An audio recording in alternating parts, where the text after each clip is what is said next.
Bonjour à tous, c'est Chaftung et aujourd'hui on se retrouve pour les news qui sortiront juste avant cet hiver 2017. Je ne comptais pas faire d'épisode spécial dessus, mais sorti entre la nuit du samedi au dimanche, quelques news qui sont sorties en même temps, que je n'ai pas encore vu, que j'attendais de voir, de faire la vidéo pour les voir. Du coup je vais les regarder maintenant pour la sortir juste avant le début de l'épisode, juste avant, pour les sortir avant le début de la saison. Comme ça sera fait. Et il y a également quelques dernières promotions vidéo qui sont sorties sur des animes qui sortiront dans 1 à 2 semaines. Et du coup, je voulais réagir dessus. Enfin, je voulais au moins dire quelque chose dessus, histoire quand même d'éviter de faire une vidéo de 30 secondes. Du coup, bon, pour ce qui est de Chaos Child, on a eu un teaser. Ce qui est vraiment intéressant dans le teaser, c'est pas grand chose. Tout ce que nous apprend le teaser, c'est les seiyuu pour la série animée, et pas grand chose en perspective. Du coup, on va passer à la prochaine news.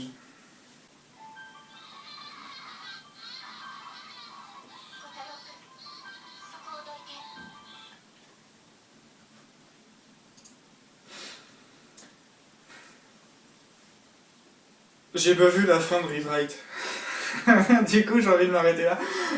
Je me suis dit, ça allait faire comme Chaos Child ou ça allait être un teaser, mais c'est vrai que ça sert à rien pour une saison 2. Du coup, je ne vais pas parler de Rewrite saison 2, de la PV, puisque j'ai pas vu la fin de Rewrite saison 1.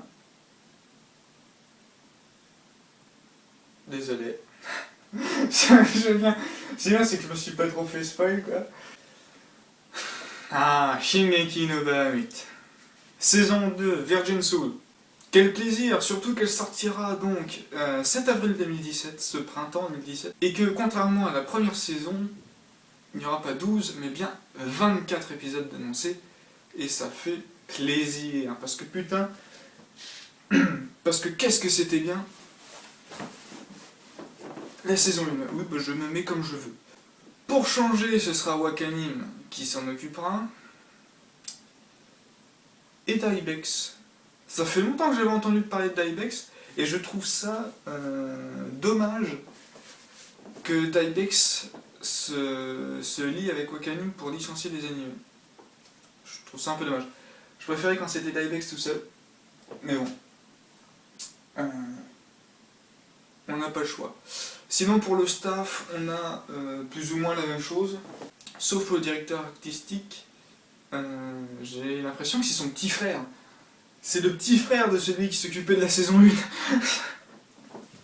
Je sais pas. C'est Koki Nakamura qui s'occupait de la saison 1. C'est lui qui a fait Berserk, l'âge d'or 1 et 2, et le roi des ronces. Et pour la saison 2, donc saison 1 on avait Goki Nakamura. Pour la saison 2 on a Hideki Nakamura. Vous n'allez pas me dire qu'il n'y a pas de lien de famille là-dedans. Je sais qu'ils ont beaucoup de noms identiques. Mais voilà, bon, c'est plus ou moins la même chose.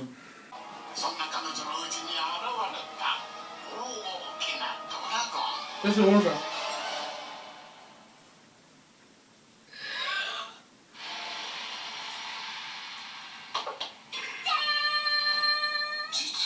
Ça c'est pas drôle.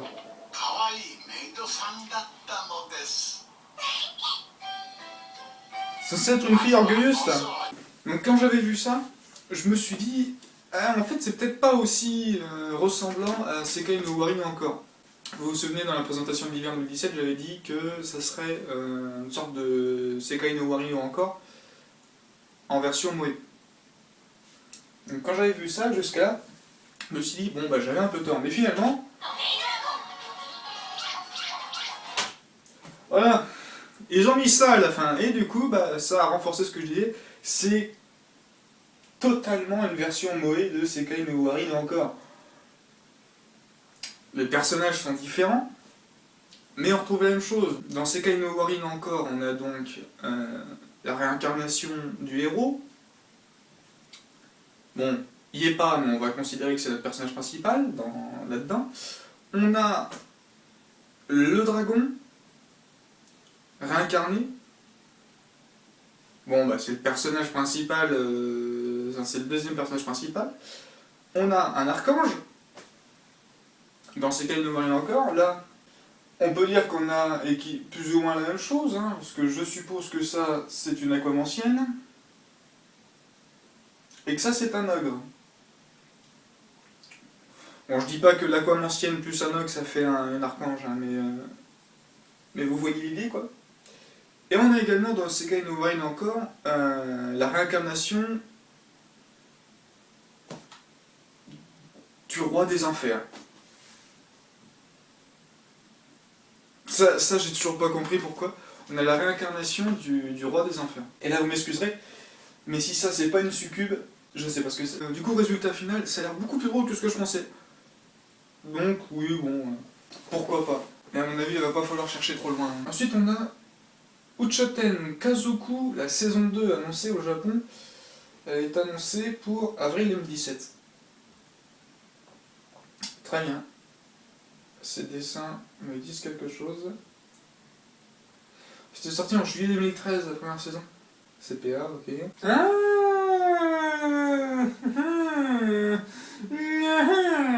c'est intéressant. Ça ressemble pas du tout à ce que je pensais. Quoi? Quoi? Non mais attends. Depuis quand c'est le même mec, ou la même meuf, qui a fait les musiques de Dimension W, Gate, et School Idol Project et Love Live? Ah, really? Ah, déception. Un homme déçu. Ensuite, on a un...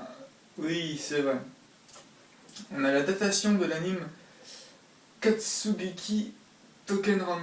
Ah Ufotable.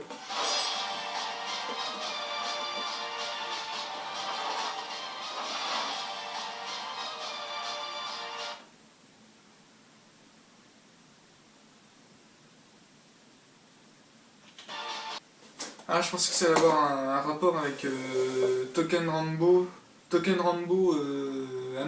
Anamukura, un truc comme ça, qui est sorti cet automne 2016. Bon, en juger par le synopsis du jeu, c'est quand même vraiment pas loin de ce que je disais. Ça ressemble plus ou moins à Token Rambo. Voilà. Token Rambo. Token Rambo Anamaru, voilà. En juger par le scénario du jeu, c'est très semblable. Une fille qui peut voyager dans le temps pour faire en sorte que ceux qui voyagent dans le temps, pour empêcher ceux qui voyagent dans le temps de modifier le cours du temps. Elle est pas mal caché que ça ressemble un peu à Token Rambo. Bon. Mais pourquoi pas? Après tout, c'est du Ufotable. On a la PV de Recreators. Alors, ça me permet de parler d'un truc. Va falloir quand même m'expliquer c'est quoi cette mode en ce moment de mettre des re de points. Il y en a plein. J'en parlais tout à l'heure avec un ami. Il y en a plein des re de points. On a eu... Parce qu'on a quand même eu une sacrée liste.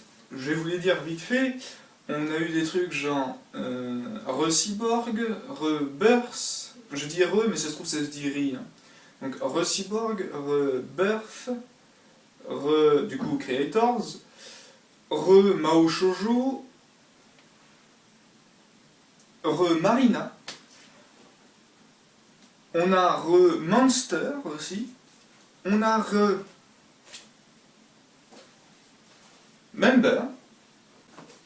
Du coup, c'est très chiant avec les prononciations du Re, parce qu'on a Rebirth, Remember, Recreator. On a Re-Teen. Re-Teen, enfin Teenager. Hein. Je suis désolé pour celui-là, j'ai obligé de le lire. Hein. Ore no Ketai Nante Kawaii Kunai. On a eu Repetto Boku. On a eu The End of the End. Même les films Yowamushi Pedal utilisent des re. Il y a Ride et Road. N'importe quoi. Qu'est-ce que c'est que ça? On a Amatora aussi. On a Cutie Honey.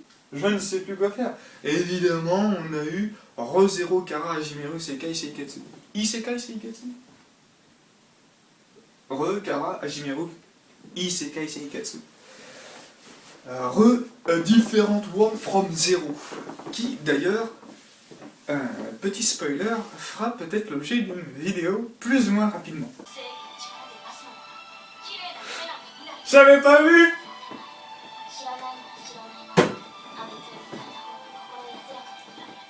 Ah oui, c'est vrai qu'il y a lui aussi là-dedans. Donc Recreators, de ce que je sais à peu près, c'est plus ou moins fait par ceux qui ont fait Black Lagoon.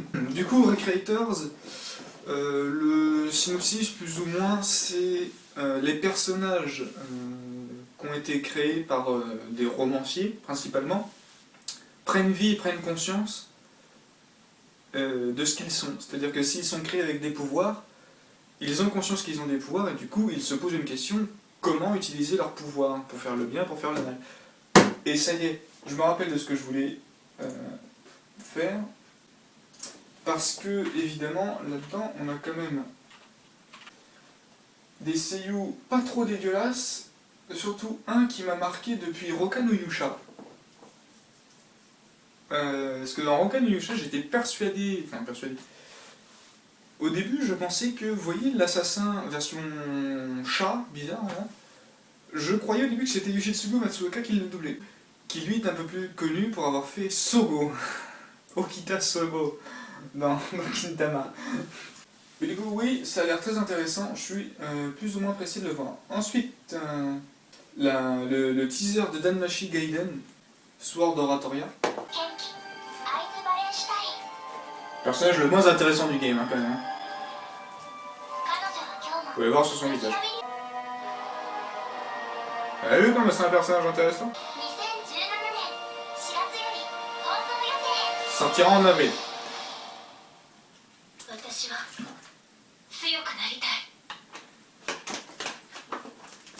C'est considéré comme la personne étant la plus forte. Hein. Quand même. Enfin bref. Le problème n'est pas dans l'anime en lui-même. Puisque là, si j'en crois ce que je viens de lire, on suit le parcours de Ice Wallenstein, c'est ça? Oui, c'est ça. Donc le personnage le moins intéressant de tout Danmachi. Osez dire que j'ai tort. Et le problème, c'est que, en suivant Ice Wallenstein, je suis même pas sûr que ça suive les aventures de Belle, du personnage d'avant, enfin que ça suive ce que soit dans le... en même temps en fait, que ça soit en gros au même moment version Wallenstein, mais ça veut surtout dire quelque chose. Ça veut dire que déjà ils vont pas prendre la déesse waifu que tout le monde adore, que personnellement je déteste, qui est inutile, ça va faire jaser, ça c'est clair. Et deuxièmement, ils prennent le risque de ne pas utiliser leur atout en faisant cette adaptation de l'anime. De cet anime particulier, de cet arc particulier. Ils prennent un risque. Ils utilisent pas... Enfin, ils prennent l'arc où on ne parle pas vraiment de Belle. Pourquoi c'est intéressant? Je vous rappelle que dans le staff, ils ont un personnage qui se démarque un peu de tout par son seiyuu. Et ce personnage, c'est Belle. En particulier parce que son seiyuu, c'est Yoshitsugu Matsuoka, qui lui a fait Kirito, et qui lui aussi fait parler de lui. Et qui fait parler de lui à chaque anime dans lequel il est. Et oui, j'ai mis un gilet. Où est le problème? Écoutez, entre ce plan-là et le plan d'il y a quelques secondes, il s'est passé 3 heures.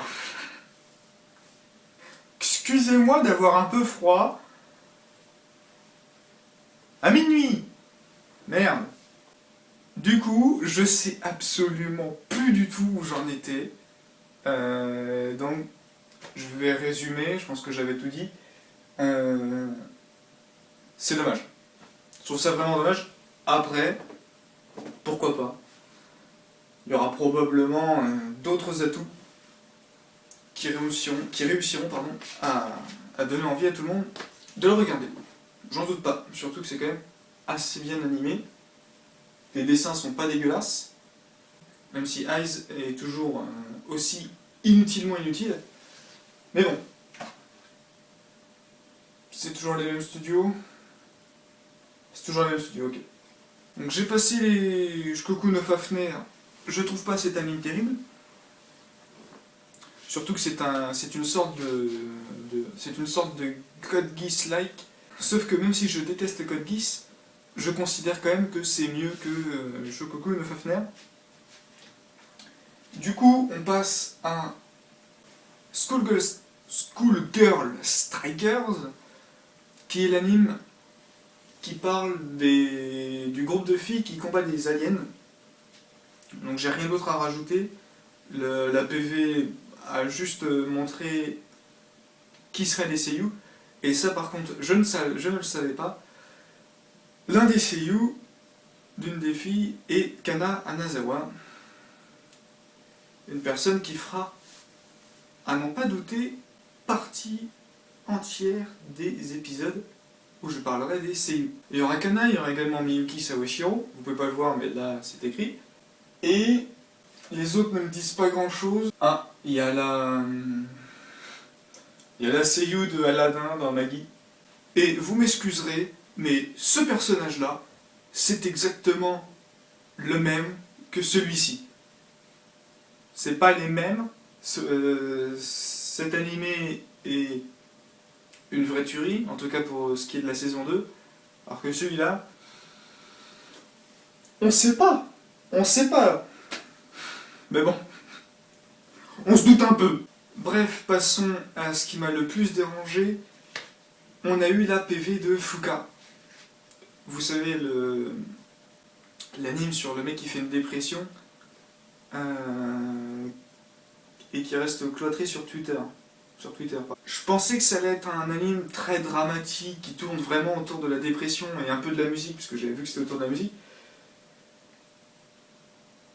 Pas du tout, ça va pas du tout être ça, bien au contraire, et je suis désolé Ayama Saori, mais tu ne me feras pas apprécier cet animé, même si je t'aime bien. Même si je t'aime bien, ton talent ne rattrapera pas ça. M'excusez. Et on va pouvoir enfin arriver à ce que je voulais vraiment faire, après presque, je sais pas, 17 minutes de vidéo. J'avais quand même dit que c'était censé faire entre 5 à 6 minutes. Là, je prends juste 3 jours. Parce que là, tout ce qui est sorti, c'est sorti sur un total de 3 jours. J'ai très peur de ce qui sortira la semaine. Je vous promets que dimanche prochain, la vidéo sera beaucoup plus courte. Beaucoup plus courte. Quitte à effleurer le sujet, ça sera beaucoup plus court. Mais on arrive à ce que je voulais vous parler, donc ce qui est sorti la nuit du samedi au dimanche, du 31 au 1er du coup. On nous a annoncé, je vais lire, hein, on nous annonce par le biais de Type Moon, on nous apprend qu'il y aura une adaptation du roman Fate Apocrypha. Je vous lis le synopsis, c'est le synopsis du roman. L'histoire se déroule dans un monde parallèle à celui de Fate Stay Night, où le Graal a été retiré de la file de Fuyuki et prêt à la troisième guerre de Saint Graal. Les événements de Fate Stay Night et Fate Zero ne sont jamais produits. Forcément, c'est dans un univers parallèle à Fate Stay Night. Donc, c'est une toute nouvelle histoire, un tout nouveau personnage. Nouveau personnage.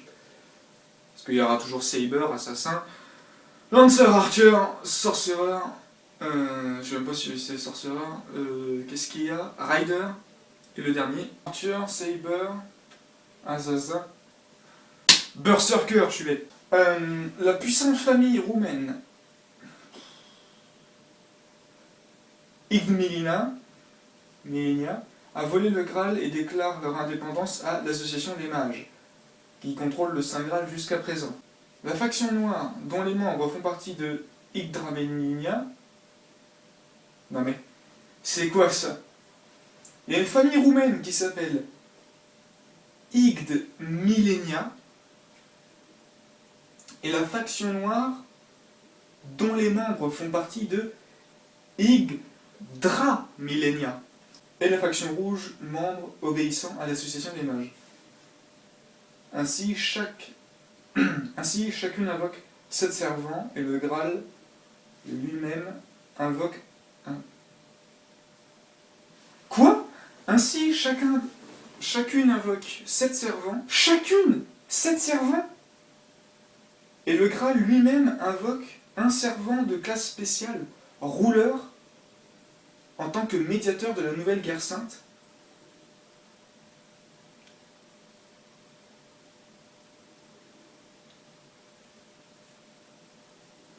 Il y aura 15 personnages, c'est-à-dire 29 personnages, parce que chaque servant a un être, et on va dire que, à moins qu'il nous surprenne, le Graal n'est pas un maître, ça fait 29 personnages.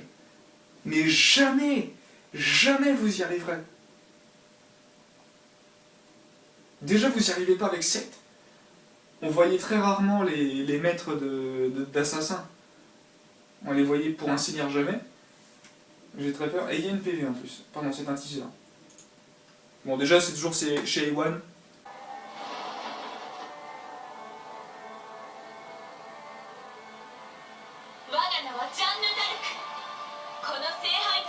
Quoi? Attendez, quoi? Mais non! Mais Jeanne d'Arc, c'est Fate c'est Fate First Order, Grand Order. Non, c'est Fate Grand Order, First Order.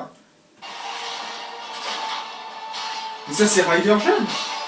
Ça, c'est Assassin's Creed. Je suis désolé, mais ça, c'est Assassin's Creed. Mais t'es Jeanne d'Arc qui utilise le feu. Arrêtez!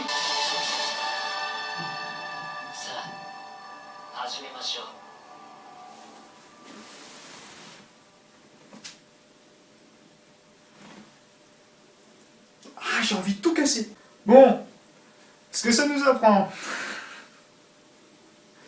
Bon, c'est A1 qui est sur du Fate. Donc, évidemment, animation absolument magique. Et heureusement. Donc, Jeanne d'Arc, je crois que c'était dans Fate Grand Order, First Order, mais apparemment elle est aussi là-dedans. On nous apprend qu'en plus de faire 14 nouveaux servants, il y aura un personnage, comme vous avez pu le voir, enfin, je sais pas si vous avez réussi à le voir, mais un personnage qui me dit quelque chose, que je pense avoir vu à peu près partout, qui en plus, cette fois, est quand même doublé par, je vérifie son nom, Koki Uchiyama. Koki Uchiyama, qui s'est plus ou moins fait connaître en doublant le personnage de Raku dans Nisekoi. Donc mon ressenti, c'est un Fate. Alors faut savoir que Fate Stay Night je l'ai vu, Fate Zero je l'ai vu, Fate Stay Night Unlimited Blade Works, le film, je l'ai vu, et Fate Stay Night Unlimited Blade Works, la série télé, je n'ai vu que les 2 premiers épisodes, parce que tous ceux que j'ai cités avant, je les ai regardés en l'espace de 24 heures, et je peux, enfin 24 heures non, mais je les ai regardés littéralement à la suite, et je peux vous assurer qu'à la fin, vous faites une overdose, très clairement. Et parmi tous ceux que j'ai vus, je continue de considérer, j'ai pas encore vu Fate Order Grand Order, j'ai pas eu le temps, et parmi tous ceux que j'ai vus, je considère encore Fate Prototype comme étant le meilleur Fate qui malheureusement n'a jamais été fait. J'en suis dégoûté parce que c'est le seul Fate où Saber est un homme. Je dis pas ça parce que j'en ai marre de voir des hommes, des femmes en tant que Saber. Bon, là, Jeanne d'Arc, pourquoi pas? Là, je dis oui, Jeanne d'Arc, Saber, absolument. Arthur, non. Arthur, non, je suis désolé, c'est un homme. Enfin, c'est pas genre, jamais été dit que Arthur était un homme, si. C'est le roi Pendragon, fils d'Uther Pendragon. Fils d'Uther Pendragon. Voilà, donc là, c'était Saber, c'était le roi Arthur, avec un homme pour l'incarner. Et c'était très bien, et c'était une femme qui était à son contrôle. Les rôles s'étaient inversés. Et c'était génialissime. En plus, il y avait des seiyuu là-dedans, je vous raconte pas. Là, on va arriver à quelque chose qu'on connaît depuis un petit bout de temps, c'est Fate Stay Night Heaven's Feel, qui est un film qui est annoncé depuis le break entre la saison 1 et la saison 2 de UBW, la série télé. On sait à peu près depuis là que c'est sorti. Juste en regardant ça, on voit que ce n'est pas le même studio qui s'est occupé de Fate Apocrypha et de Fate Heavensfield. D'ailleurs, c'est le même qui s'est occupé de Animated Blade Works, la série télé. Puisque c'est UBW Télé et Heavensfield, c'est Ufotable qui s'en occupe. Alors que Apocrypha, c'est A1 Pictures, comme Fate Zero et Fate Stay. Et personnellement, je préfère A1 à Ufotable, tu me diras. Il y en a beaucoup qui préfèrent ça. Pour le film UBW, c'est Dean, c'est le studio Dean qui s'en occupe. Ça se voyait.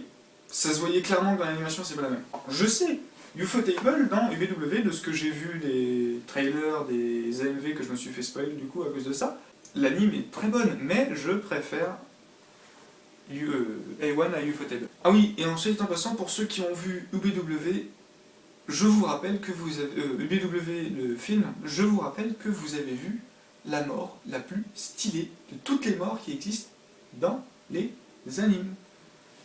C'est pas la plus stylée, mais elle fait clairement partie de mon top 3. En gros, c'est la vision de Sakuramato qu'on aura pour ce film. Ça sera une troisième version, écoutez. Je vais encore la vomir, cette version-là. Mais bon, c'est un film, ça sera beaucoup plus court qu'une série. Pourquoi pas? Mais bon, c'est Ufotable en plus.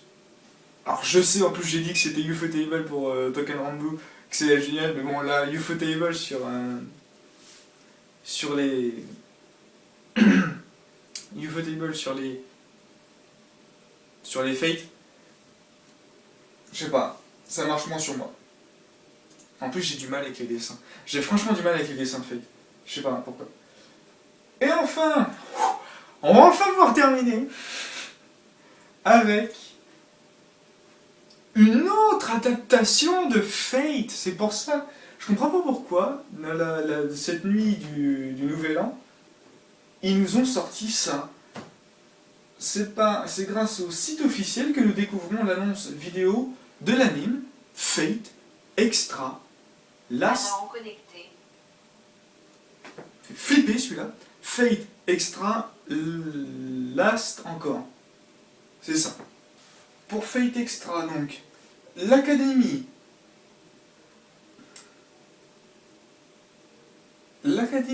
Tsukumihara est un lieu virtuel créé par le système informatique Mooncell, qui reproduit la guerre du Saint Graal en utilisant un système appelé...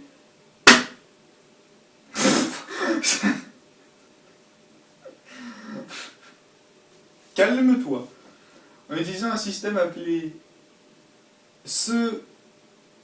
Seraph, quoi.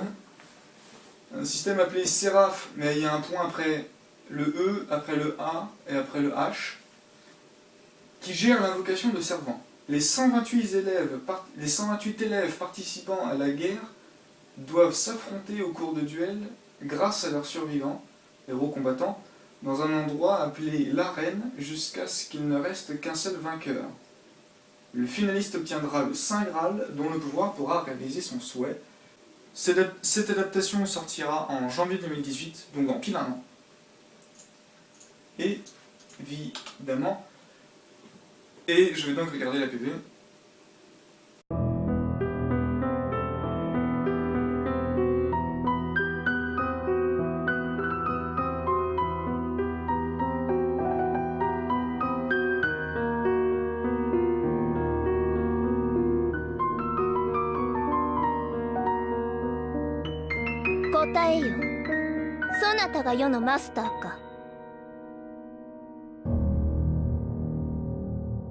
Non. Non, non. Non. Non. Mais vous pouvez pas changer la voix de Saber comme ça.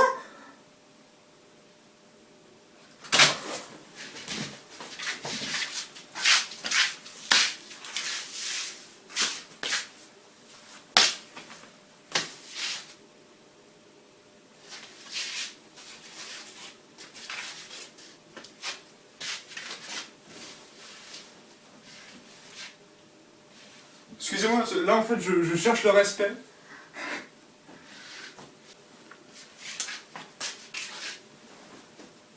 Bon, je vais vous expliquer ce qui vient de se passer dans ma tête.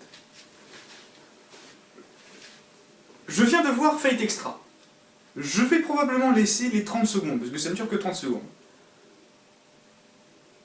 Je vais les remettre. Pourquoi pas? Pourquoi pas? Pourquoi pas?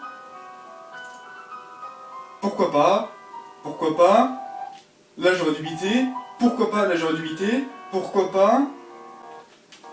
Bon, changement de couleur, pourquoi pas? À ce moment-là, j'ai compris un truc. Je me suis dit, c'est comme un mode Battle Arena dans un jeu vidéo. Pour ceux qui ont joué peut-être à Fire Emblem le 7, donc le premier qui est sorti chez nous en France sur Game Boy Advance. Oui, sur Game Boy Advance. Il y avait un mode de jeu bataille où vous pouvez choisir 6 ou 5 membres de votre équipe qui vous reste à la fin pour les faire combattre et vous pouvez faire jouer contre le CPU. Pour chaque équipe, vous avez des couleurs différentes. Bleu, la couleur de base, vert, grise et rouge. Donc là, je vois ça, je me dis, ok, c'est un mode sans échec où les héros reviennent pour juste se battre et ils ont plus trop leur conviction dans leur tête. Et du coup, ils changent de couleur juste pour dire, voilà. Jusque-là, ça va, ça expliquerait la couleur rouge.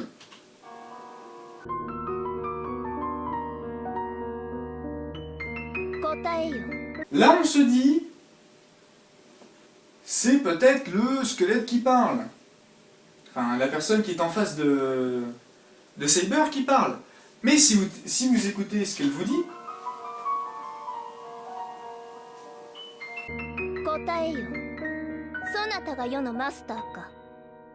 soit traduit en français, réponds-moi, es-tu mon maître? Ce que vous pouvez peut-être vous rappeler, a dit pour la première fois Saber quand elle a vu Emiya Kato. Kiritsugu Emiya. Donc, la voix que vous venez d'entendre là,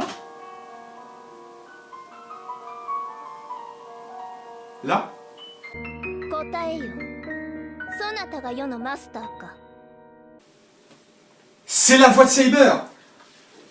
Je suis désolé, mais non. YouTube. Je prends une vidéo au hasard. C'est apparemment la scène d'Excalibur.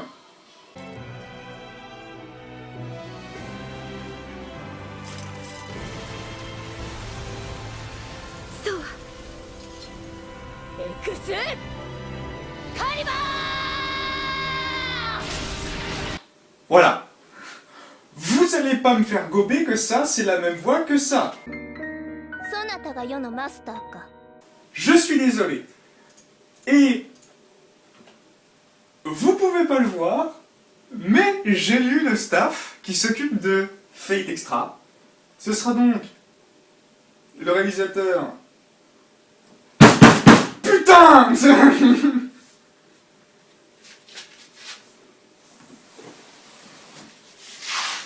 Ça me dégoûte parce que j'ai pensé que ce trailer c'était de la merde, vous voyez? Pour vous dire sincèrement, j'ai pensé que ça c'était de la merde. Qui s'occupe de ça? C'est Shaft. Je vais devenir pauvre. C'est Shaft. Oui, parce que s'il y a Shaftong dans mon nom, c'est pour deux raisons. Il y a Shaft, parce que mon studio préféré c'est de très loin Shaft. Et la seconde, elle est juste sous vos yeux. Vous me dégoûtez. Vous me dégoûtez. Parce que le réalisateur en plus c'est celui qui a fait Kisumonogatari, Monogatari saison 2, Nisekoi. Celui en chef, hein. Le réalisateur, c'est celui qui a fait les films pour la Makimoto Kamachika. Le scénariste, heureusement, c'est celui de la saga Fate. Mais putain! Ah! Il y a intérêt que ce soit mieux que ça. Donc oui, Saber, en original, enfin, dans les versions qu'on a tous vues, c'est Kawasumi Ayako, pardon. J'en reviens pas. J'en reviens pas. J'en reviens pas. Ils ont pas trouvé le nom. J'en reviens pas. Va falloir que j'attende un an. J'en reviens pas. Pour moi, c'est de la merde. Ce qu'on vient de voir, là, c'est de la merde. C'est clairement de la merde. Pour une raison... Ils ont changé la voix de Saber. Je suis désolé, même si vous vous appelez Shaft, vous êtes le meilleur studio d'animation, le meilleur studio qui met en scène toutes les histoires du monde, vous n'avez pas le droit d'être en accord avec ceux qui ont dit que la voix de Saber allait changer. D'ailleurs, quand j'ai dit qu'on ne trouvait pas le nom, c'est qu'on ne trouvait pas le nom de la Saber rouge. Alors, à moins qu'ils trouvent une explication que oui, c'est Saber, elle est rouge, c'est pas la même Saber que dans Fate Stay Night ou Fate Zero. À la limite, je veux bien accepter avec un pincement au cœur cette excuse. Mais s'il change rien et que c'est vraiment la nouvelle voix de Saber, ça va pas le faire. J'espère avoir mal compris. J'espère m'être trompé, peut-être dans la traduction de la phrase. J'espère m'être trompé dans celle qu'il a dit. Ça se trouve, c'est le squelette qui le dit, qui l'a dit, cette phrase. Je sais pas, peut-être que c'est quelqu'un d'autre qui le dit, à un autre servant. Je sais pas, n'importe quoi, mais pas Saber. S'il vous plaît, je n'ai aucun doute sur le talent de cette seiyuu, qui, je suis sûr et certain, je reconnais sa voix, je pourrais pas vous dire qui c'est, mais je reconnais sa voix. Évidemment, elle a forcément été dans un Shaft. Vous n'avez pas le droit. Je sais pas, je trouve pas mes mots.